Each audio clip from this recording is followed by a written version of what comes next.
Hello viewers, we'll be going over gold miners, ticker symbol GDXJ. In this video, we'll be going over my trade idea of the week and the day-by-day probability model. So let's start off with the technical analysis on the 1 hour chart.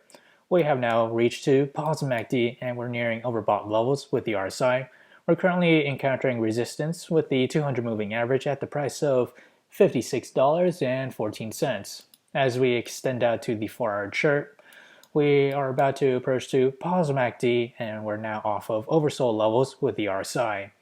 If we extend out once more onto the daily chart, we still remain in negative MACD, but we're seeing signs of it converge. And as for the moment, we are currently resting right below the 100-day moving average, this orange line, at the price of $56.20.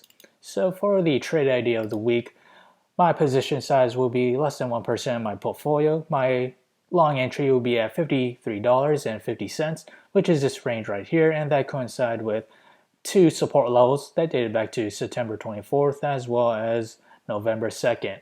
And as for my sell target, that's $55.52, and my stop loss is $52.84.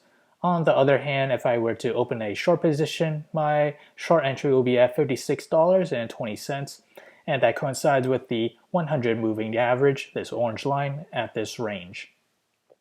My sell target for it will be $54.18, and my stop loss will be $56.89. So whichever entry price were to hit first, that will be my position of the week. So how did I develop these trade ideas? It all comes from the day-by-day probability model, which is available in the link below, so do check it out. As we progress to the 5th day or week of trading, we have a 33% chance for gold miners to climb between 2.5% to 5%. Further extreme case to the upside, a 33% chance to climb between 5% to 8.4%. As for the downside, we have a 33% chance for it to fall between 0 to negative 2.5%. So if you enjoyed this content, feel free to like, comment, subscribe, and thank you for watching.